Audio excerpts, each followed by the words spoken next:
крие своите сълзи. Той търси любовта, оставена от парещи следи. Там даже и без звук в мълчанието си принадлежат. Но на сутринта ще тръгне всеки пак по своя път.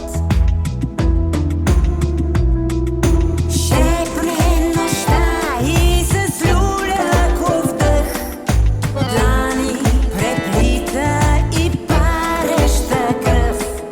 Двамата търсят вкусът на греха. Това е за тях любовта.